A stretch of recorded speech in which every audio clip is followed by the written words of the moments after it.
हाय दोस्तों, मैं रोहित मौर्य सर आपके सामने 10th क्लास का 4 नंबर चैप्टर जो आपका है विद्युत धारा ना, क्या है चैप्टर आपका विद्युत धारा, तो क्या है इलेक्ट्रिक करंट।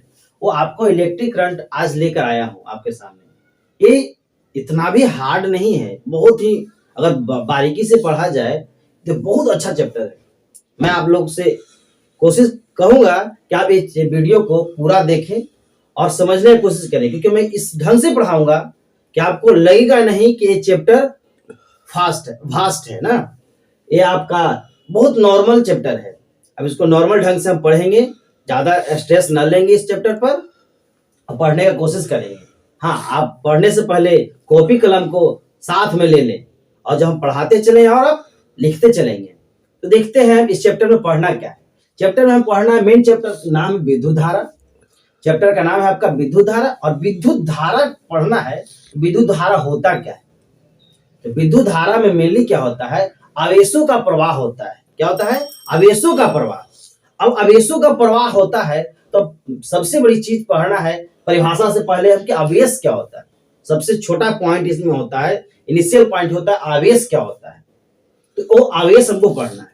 तो आप जानते हैं कि क्या होता है आवेश, इसका इंग्लिश में हम कहते हैं चार्ज।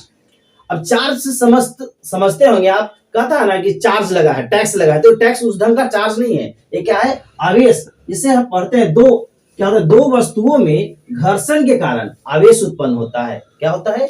दो वस्तुओं में घर्षण के कारण, यानी आप कभी भी दो वस्तु को टकराते हैं तो टकराने के बाद उसमें क्या होता है, एक दूसरे पर क्या होता है, आवेश उत्पन्न हो जाता है। जैसे आप कभी घरों में यूज किए होंगे, जैसे बालों में कंघी रगड़ते हैं, कलम वगैरह रगड़ते हैं, और आपने घर बच्चा में, छोटा सा बच्चा में देखे होंगे आप कि जब कागज के टुकड़े को जब सटाते हैं तो क्या होता है, कागज के टुकड़ा जो होता है क्या होता है, अपने आकर्षण कर लेता है। तो आकर्षण करने का जो गुण होता है ना, उसी को हम चार्ज करते हैं, आवेश करते हैं। जैसे आप मैग्नेट में भी देखे होंगे कि मैग्नेट में भी क्या होता है, एक मैग्नेट को दूसरे मैग्नेट के पास ले जाते हैं तो एक दूसरे को अट्रैक्शन करता है या प्रतिकर्षण करता है। तो प्रतिकर्षण करने का गुण या आकर्षण करने का जो गुण होता है उसी को हम चार्ज कहते हैं, आवेश कहते हैं। तो आवेश हम क्या पता है कि ये आवेश उत्पन्न होता है मेनली कॉमनली जो हम लोग नॉर्मली यूज करते हैं दो वस्तुओं में घर्षण की वजह से। या कभी आप देखे होंगे कि जाड़े गर्मी के दिनों में मच्छरदानी में कभी घर्षण होता है तो क्या होता है, चिंगारी उत्पन्न होती है। तो चिंगारी उत्पन्न क्यों होता है? तो वो भी एक आवेश का ही एक उदाहरण है, जो क्या होता है, आवेश उत्पन्न होता है। तो हम नहीं पढ़ते हैं आवेश दो प्रकार के होते हैं। कौन कौन? आवेश दो प्रकार के होते हैं। आपका एक धन आवेश होता है जिसको पॉजिटिव चार्ज कहते हैं, ऋण आवेश जिसको हम क्या कहते हैं, निगेटिव चार्ज। ऋण आवेश क्या होता है? एक धन आवेश पॉजिटिव चार्ज, एक होता है ऋण आवेश जो होता है निगेटिव चार्ज।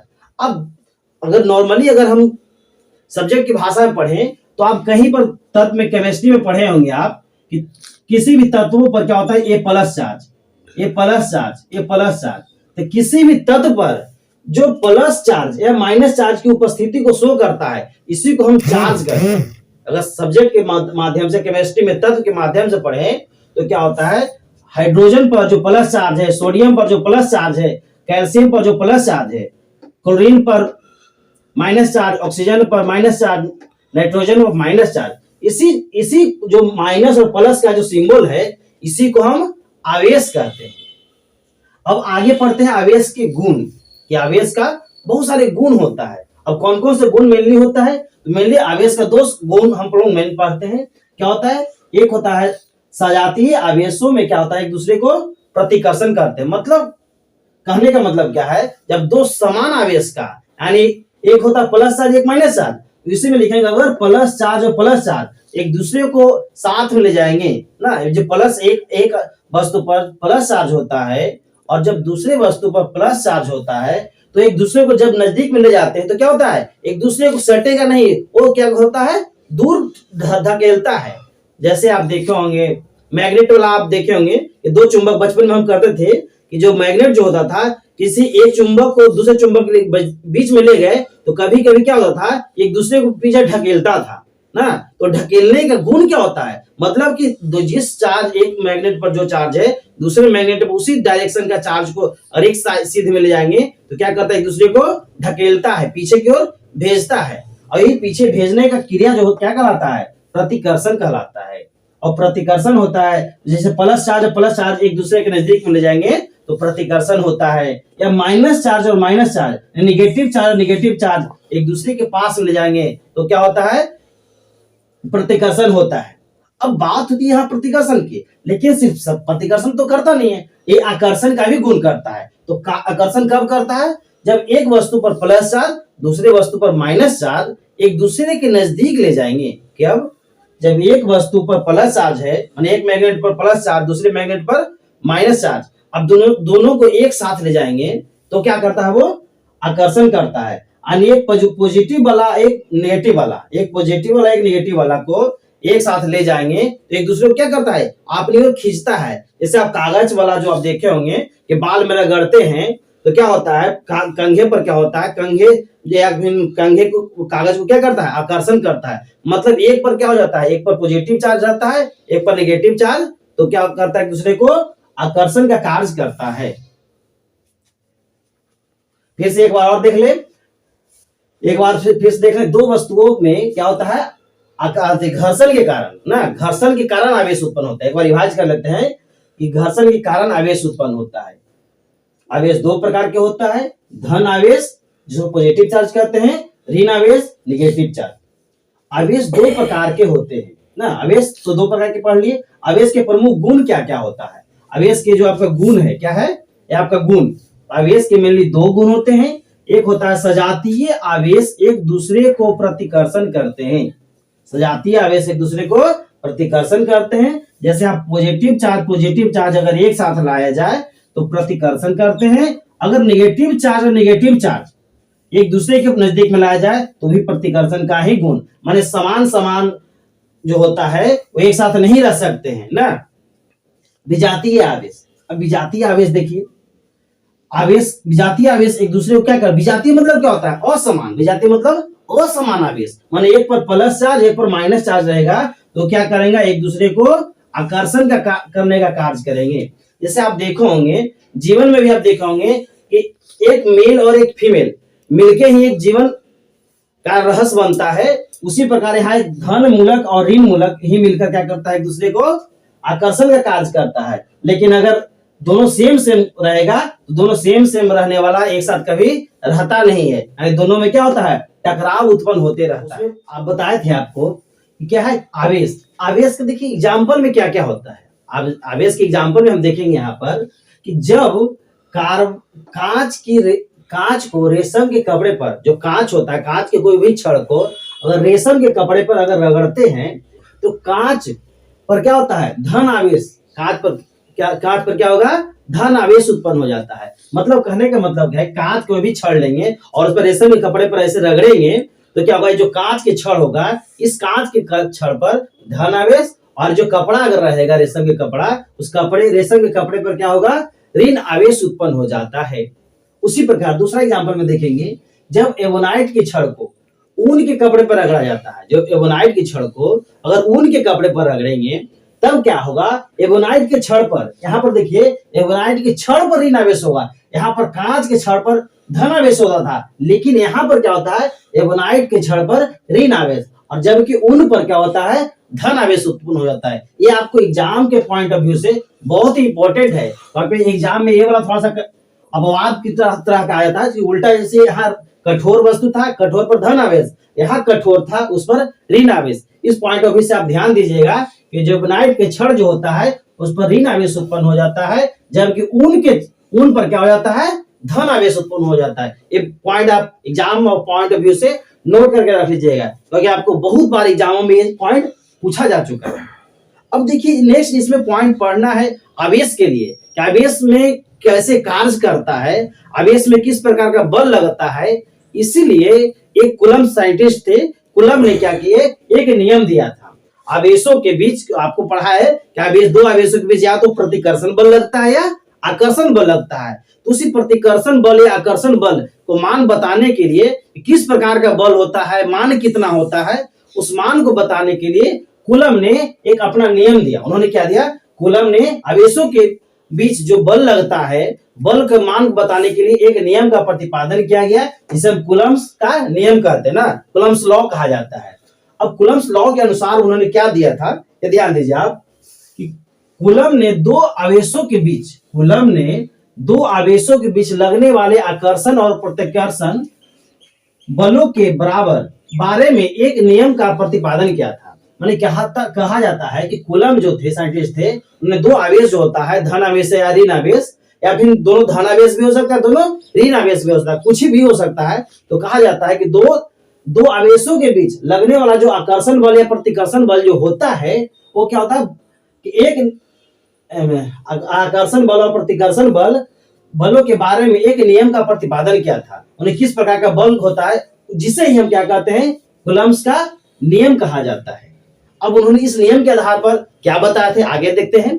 कि मेन बात तो यही समझना है ना कि कूलम्स ने जो बताया उसको कूलम्स का नियम कहते हैं। लेकिन इस नियम उन्होंने बताया क्या था, सबसे इंपॉर्टेंट बात ये होता है। इस नियम के अनुसार उन्होंने बताया कि इसमें लगने वाला बल, माने जो दो आवेशों के बीच जो लगने वाला बल होता है, आवेशों के गुणनफल का सीधा समानुपाती होता है। मतलब दो आवेश के बीच जो बल लगेगा, वो दोनों आवेश के बल लगेगा ना, वो दोनों आवेशों के गुणनफल के सीधा समानुपाती होता है। जैसे आप देखिए, एक समानुपाती दिया हुआ है Q1 गुना Q2, यानी इन्होंने नियम बताया, दो आवेश, Q1 एक आवेश हो गया और दूसरा Q2 आवेश हो गया।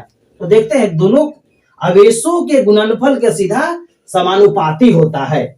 उन्होंने पहला नियम के अनुसार दिया, मतलब दो आवेश, एक ये आवेश हो गया, मान लेते हैं एक Q1 हो गया, Q2 हो गया, तो दोनों के बीच, जैसे आप एग्जांपल में लेके चल सकते हैं कि Q1 एक आवेश है और Q2 आवेश है, दोनों को कुछ दूरी पर रख दिया गया है। क्या है, कुछ दूरी पर रख दिया गया है। तो ये दोनों क्या करता है, मान लेके एक पर प्लस चार्ज है, एक पर माइनस चार्ज है, तो ये दोनों एक दूसरे की ओर क्या करेगा, एक दूसरे को अपनी ओर आकर्षित करेगा ना। ये करेगा अपनी ओर, इसको ये जो है इसको अपनी ओर आकर्षित करेगा, ये जो है इसको अपनी ओर, आइए इसको अपनी ओर आकर्षित करेगा। तो दोनों के आकर्षण जो बल होता है, वो दोनों आकर्षण बल जो होता है, दोनों का गुणनफल के समानुपाती होता है। जहां पर लिखा है Q1 क्या है, पहला आवेश है, Q2 दूसरा आवेश, और जिस पर लगने वाला बल जो होता है F है आपका। अब उन्होंने दूसरा नियम क्या बताया, दूसरा नियम बताया उन्होंने, इसमें लगने वाला बल, जिसमें जो बल लगता है, दूरी के वर्ग के समान व्युत्क्रमानुपाती होता है।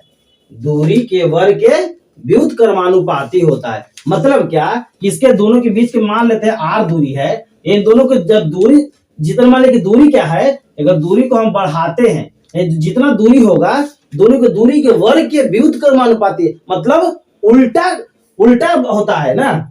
व्युत्क्रमानुपाती मतलब उल्टा। यहां पर देखिए आप, दिया गया है कि एक समान व्युत्क्रमानुपाती 1/r², यानी वर्ग के, r² मतलब क्या होता है, वर्ग के व्युत्क्रमानुपाती होता है। मतलब अगर हम दूरी को बढ़ाएंगे, यहां से अगर दोनों के बीच की दूरी को अगर बढ़ा दिया जाए, तो क्या होगा, बल क्या हो जाएगा, स्क्वायर में घटेगा ना। माने तो अगर हम इसको कुछ दूरी मान लेते हैं, अगर 2 है, मान लेते हैं कि दूरी क्या 2 मीटर है, तो अगर हम इसको, अगर मीटर को 2 मीटर से अगर 4 मीटर कर दिया जाए, 2 मीटर से 4 मीटर के अगर दूरी कर दिया जाए, तो जो बल घटेगा 16 गुना घट जाएगा। बल जो घटेगा, क्योंकि 4 का स्क्वायर हो जाएगा, 4 का स्क्वायर 16, यानी क्या हुआ, बल जो होगा 16 गुना घट जाएगा। अब देखिए यहाँ पर नियम उन्होंने बता दिया कि F जो है व्युत्क्रमानुपाती 1/r² के। अब देखिए समीकरण इसको 1 माने थे, इस समीकरण इसको 2 मान लिए हैं। अब देखिए समीकरण 1 और 2 से, क्योंकि देखिए यहाँ पर दोनों साइड F है, दोनों कंडीशन एक जैसा फॉलो कर रहा है ना। इसके लिए हम दोनों समीकरण से लेकर समीकरण 1 और समीकरण 2 से जब लेते हैं, तो यहाँ पर देखिए मान क्या आता है, F क्या होता है, F जो समानुपाती है Q1 Q2/r²। ये दोनों साइड F है समानुपाती का, दोनों रख दिए एक साइड वाला। अभी साइड में देखिए तो ऊपर में समानुपाती में था तो ऊपर समानुपाती कर दिए, ये व्युत्क्रमानुपाती में था तो व्युत्क्रमानुपाती यानी बट्टा में कर दिए। अभी हमारा जो इनके अनुसार से ये फार्मूला आपका हो गया। इन्होंने नियम में तो यही दिया कि क्या बताया कि जो बल होता है Q1 Q2 का समानुपाती होता है और दूरी के वर्ग के व्युत्क्रमानुपाती होता है। तो यहाँ पर आपको दिया गया है दूरी के वर्ग के व्युत्क्रमानुपाती हो गया। अब इसी को जब समानुपाती को हटाते हैं तो एक कांस्टेंट आता है। क्या होता है, एक कांस्टेंट आता है। तो जहां K क्या है, K है क्या, K क्या है, एक कांस्टेंट है, कांस्टेंट है ना, ये हमारा कांस्टेंट है। अब देखिए K को कांस्टेंट के रूप में रख दिए हैं तो समानुपाती हटा तो बराबर आ गया, लेकिन समानुपाती की जगह क्या आ गया, के आ गया, और Q1 Q2 बटा आर स्क्वायर, ये हमारा फॉर्मूला हो गया, यही हमारा सिद्ध हुआ। इस नियम के अनुसार से हमारा अगर लास्ट फॉर्मूला सिद्ध किया जाए तो हमारा ये आता है कि एफ जो समानुपाती, एफ जो बराबर होता है के इंटू Q1 Q2 बटा आर स्क्वायर, यह हमारा प्रूफ हो गया। अब देखिए के का मान होता है, के का मान जो होता है, एक जो कांस्टेंट नियतांक है, इसका मान होता है 1/4 पाई एप्सिलॉन नॉट। तो के की जगह हम रख दिए के का जो कांस्टेंट क्या है, एफ का जो मान हुआ 1/4 pi epsilon not Q1 Q2 बटा आर स्क्वायर। अब देखिए हम यहां तक तो हमारा फॉर्मूला मान के साथ में सिद्ध हुआ, लेकिन क्या होता है इसका जो मान होता है, इसका क्या होता है, एक मान होता है। अब इसका मान अगर आपसे पूछा जाए कि कूलम्ब्स के नियम में कूलम्ब्स नियतांक का मान कितना होता है, देखिए कूलम्ब्स नियतांक का मान जो होता है 9 × 10⁹ न्यूटन मीटर स्क्वायर प्रति कूलम स्क्वायर। क्या होता है, न्यूटन क्या होता है 9 × 10⁹ न्यूटन मीटर स्क्वायर प्रति कूलम स्क्वायर, ये इसका मान होता है। आपको एक क्वेश्चन पूछा जाता है, ऐसा आपको 10th में एक क्वेश्चन कम पूछा जाता है, एक क्वेश्चन आपको 11th 12th के लिए, आप 12th में चैप्टर पढ़ना है, 12th में चैप्टर पॉइंट पूछा जाता है, लेकिन हमारे पॉइंट ऑफ व्यू से तो ज्यादा इंपॉर्टेंट नहीं है, लेकिन फिर भी इसको आप याद रख लीजिएगा। आपका ये चैप्टर, ये वीडियो जो है आपको बहुत लंबा हो जा रहा है, इसके वजह से आप नेक्स्ट वीडियो बनाएंगे हम, लेकिन एक पॉइंट को एक बार दो बार रिवाइज कीजिए, कॉपी को नोट कीजिए, लाइक कीजिए, सब्सक्राइब कीजिए, शेयर कीजिए, आपको इस ढंग का वीडियो पूरे लेक्चर इसको मिलता रहेगा।